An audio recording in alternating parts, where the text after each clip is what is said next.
ఉచిత పథకాలపైన తెలంగాణ హైకోర్టు మరోసారి సంచలన వ్యాఖ్యలు చేసింది. షాదీ ముబారక్, కళ్యాణ్ లక్ష్మి పైన హైకోర్టు తీవ్ర ఆగ్రహం వెళ్లగక్కింది. స్టే ఎత్తివేసేందుకు నిరాకరించింది తెలంగాణ హైకోర్టు. జీతాలు, పెన్షన్లు రాక చాలా మంది ఇబ్బందులు పడుతున్నారు. ఆర్థిక పరిస్థితులు డేంజర్ బెల్స్ మోగిస్తూ ఉన్నాయి. సో చట్టబద్ధమైనటువంటి పథకాలకి ప్రజాధనం ఖర్చు చేస్తారా? 2014 నుంచి అమలవుతున్నటువంటి ఈ పథకాల వల్ల ప్రజాధనం వృధా అంటూ హైకోర్టు తీవ్ర వ్యాఖ్యలు చేసింది. ఇక తప్పుడు అఫిడవిట్పై ప్రభుత్వానికి హైకోర్టు క్లాస్ కూడా పీకింది. తదుపరి విచారణ సోమవారానికి వాయిదా వేసింది. సో ప్రస్తుతానికి షాదీ ముబారక్, కళ్యాణ లక్ష్మి పథకాలు నిలిపివేస్తూ అటు ఇలాంటి చట్టబద్ధమైనటువంటి పథకాల నేపథ్యంలోనే ప్రభుత్వం చాలా పెద్ద మొత్తంలో ఖర్చు చేయాల్సి వస్తోంది. ఖజానా పూర్తిగా ఖాళీ అవుతుందని చెప్పి సుప్రీంకోర్టు ఒక తీర్పునిచ్చింది. అయితే ఆ తీర్పుని తిరిగి వెనక్కి తీసుకోవడానికి, ఆ స్టేని ఎత్తివేయడానికి, పథకాల కొనసాగింపు పైన స్టే వేసింది. ఈ స్టేని తిరిగి ఎత్తివేయడానికి తెలంగాణ హైకోర్టు నిరాకరించింది. దీనికి సంబంధించి మరిన్ని అప్డేట్స్ ప్రతినిధి మధు అందిస్తారు. మధు, సో తెలంగాణ హైకోర్టు ఈ పథకాలని కొనసాగింపు కోసం స్టే విధించింది. ఆ స్టేని ఎత్తివేయడం నిరాకరించడంతో పాటుగా కొన్ని కీలక వ్యాఖ్యలు చేసింది. చట్టబద్ధమైనటువంటి పథకాలకి ఎందుకు ఇంత పెద్ద మొత్తంలో ఖర్చు చేస్తున్నారంటూ కూడా ప్రభుత్వానికి కొంత క్లాస్ పీకింది. ఎలా చూడాలి ఈ వ్యాఖ్యలు? హైకోర్టు చెప్తున్న ప్రకారంగా ఈ కేవలం చట్టబద్ధమైనటువంటి పథకాలంటే ఈ కళ్యాణ్ లక్ష్మి, షాదీ ముబారక్ కాకుండా ఇంకా చాలా పథకాలు వస్తాయి కాబట్టి వాటిపై కూడా ఇదే ప్రభావం ఉండబోతోందా? ఇప్పటికీ కాంగ్రెస్ మేనిఫెస్టోలో పెట్టినటువంటి పథకాలు ఇవన్నీ కూడా ఎన్నికల టైంలో హామీ ఇచ్చారు. మేము అధికారంలోకి వస్తే వీటన్నిటిని కూడా కంప్లీట్ చేస్తామనేటువంటిది. అంటే తులం బంగారం ఎక్స్ట్రా యాడ్ చేస్తామని చెప్పినటువంటి పరిస్థితి కళ్యాణ లక్ష్మి, షాదీ ముబారక్ సంబంధించిన గతంలో ఉన్నటువంటి ఆల్రెడీ ఎగ్జిస్టింగ్ స్కీమ్ అయినప్పటికీ కూడా యాడ్ అని చెప్పారు. ఎన్నికల మేనిఫెస్టోలో పెట్టినటువంటి పరిస్థితి విస్తృతంగా ప్రచారం చేశారు ఎన్నికల సమయంలో. ఈ అంశానికి సంబంధించి హైకోర్టు దీనిపైన స్టే ఇవ్వడము, రాష్ట్ర ప్రభుత్వం దీని మీద ప్రత్యేక దృష్టి పెడతా ఉన్నాము. ఈ స్టే వెనకాల ఏమైనా పొలిటికల్ రాజకీయ కుట్ర ఏమైనా ఉందా అనేటువంటి దాంట్లో కూడా దృష్టి పెడుతున్నాము అనేటువంటిది మంత్రి పొన్నం ప్రభాకర్ దీనిపైన మాట్లాడారు. ఇట్లాంటి సిచ్యువేషన్ లో మళ్ళీ రాష్ట్ర హైకోర్టు కాస్త ఆగ్రహం వ్యక్తం చేయడము, ఈ స్కీమ్లకు సంబంధించినటువంటి విషయంలో స్టే ఎత్తివేయాలనేటువంటి విజ్ఞప్తికి హైకోర్టు నిరాకరించడం, తీవ్రంగా వ్యాఖ్యానించడం అనేటువంటి కష్టం చర్చ జరుగుతూ ఉంది. చట్టబద్ధత లేని పథకాలకు ప్రజాధనం ఎట్లా ఖర్చు చేస్తారు అనేటువంటిది ఆగ్రహం వ్యక్తం చేస్తా ఉంది. ఇప్పుడు జీవుల రూపంలో ఇది పథకం కంటిన్యూ అవుతా ఉంది.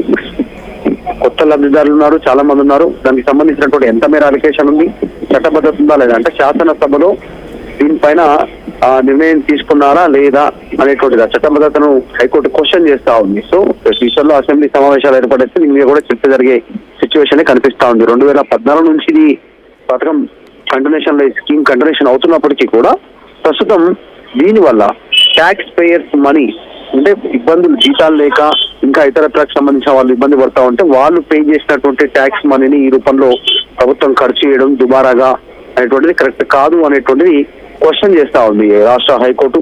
మరి విచారణ సోమవారానికి వాయిదా పడింది. ప్రభుత్వం నుంచి ఎట్లాంటి అఫిడవిట్ ఉంటుంది అనేటువంటిది, మళ్ళీ ఒకసారి ఎలాంటి అఫిడవిట్ దాఖలు చేయనుంది రాష్ట్ర ప్రభుత్వం, ఎలాంటి వాదనలు వినిపించనుంది అనేటువంటిది చర్చ కొనసాగుతా ఉంది. గతంలో ఎప్పుడు ఇట్లాంటి సిచ్యువేషన్ ఎదుర్కాలేదు ఏ రాష్ట్రంలో కానీ ఏ ప్రభుత్వంలో కానీ. ఈ ప్రభుత్వం ఇంప్లిమెంట్ చేస్తున్నటువంటి పథకాలను ఆపివేయాలి అనేటువంటి, స్టే ఇవ్వాలనేటువంటిది. దీంట్లో కూడా ఒక ఎగ్జిస్టింగ్ సంబంధించినటువంటి వాటిపైన, అంటే కొంతమేర వరకు లిస్ట్ ఎగ్జిస్టింగ్ సంబంధించినటువంటి సంఖ్య వరకు కంటిన్యూషన్ అవుతుంది. కొంతమేర మాత్రం ప్రభుత్వం యాక్సెప్ట్ ప్రభుత్వం చేసిన పథకాన్ని యాక్సెప్ట్ చేయడానికి రాష్ట్ర హైకోర్టు స్టే విధించినటువంటి విషయం మనందరికీ తెలిసిందే. చూడాలి ఏం జరుగుతుందో.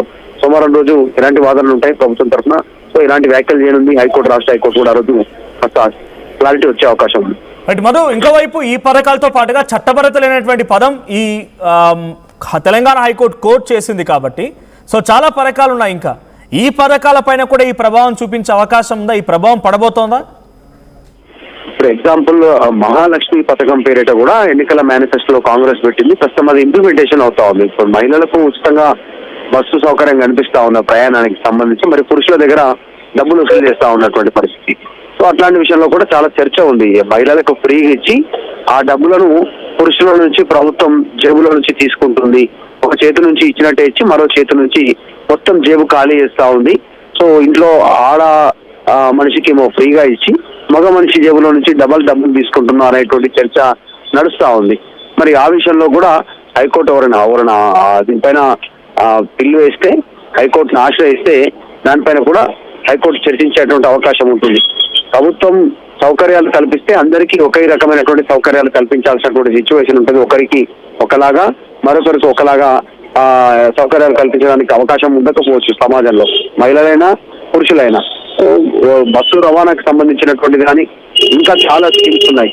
ఉచితంగా స్కూటీలు, సైకిళ్ళు, తర్వాత డిగ్రీ పాస్ అయినా, ఇంటర్ పాస్ అయినా, పిహెచ్డి పాస్ అయిన వారికి స్టెప్ బై స్టెప్ డబ్బులు అందజేస్తాము, ఆర్థిక సహాయం అందజేస్తాం పై చదువుల కోసం అని కూడా స్టేట్మెంట్ చేశారు.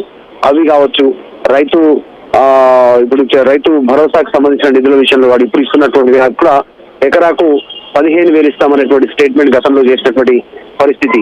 ఇట్లా ఒక్క స్కీమ్ కాదు, చాలా స్కీమ్స్ ఉన్నాయి. వాటన్నిటిపైన ఎవరైనా ఖచ్చితంగా కోర్టును ఆశ్రయిస్తే దానిపైన కోర్టు చర్చించేటువంటి అవకాశం ఉంటుంది.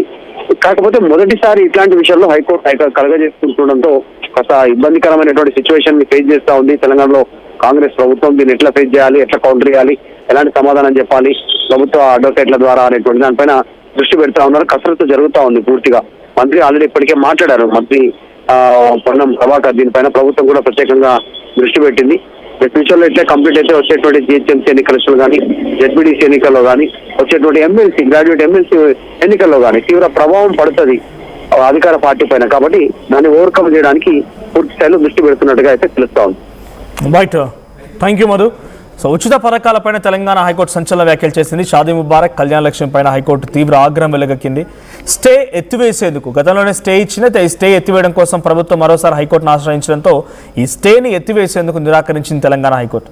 ఇక జీతాలు, పెన్షన్లు రాక చాలామంది ఇబ్బందులు పడుతున్నారు. ఆర్థిక పరిస్థితులు చాలా డేంజర్ బెల్స్ మోగిస్తూ ఉన్నాయి.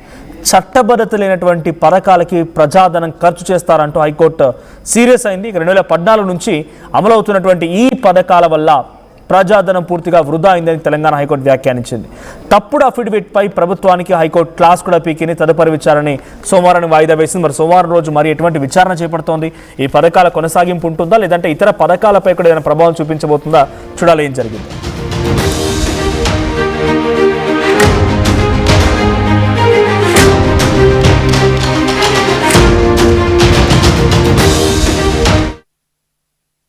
టోర్నమెంట్ కి ముందు పెయింట్ ఎలా చేస్తాం?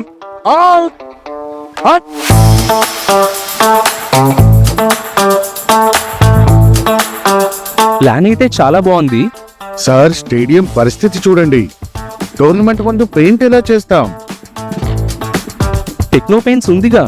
Techno paints, township, dam, stadium లేదా మన ఇల్లు, పెయింట్స్ నుంచి పెయింటింగ్ వరకు పూర్తి సొల్యూషన్ కావాలంటే మేమున్నాం.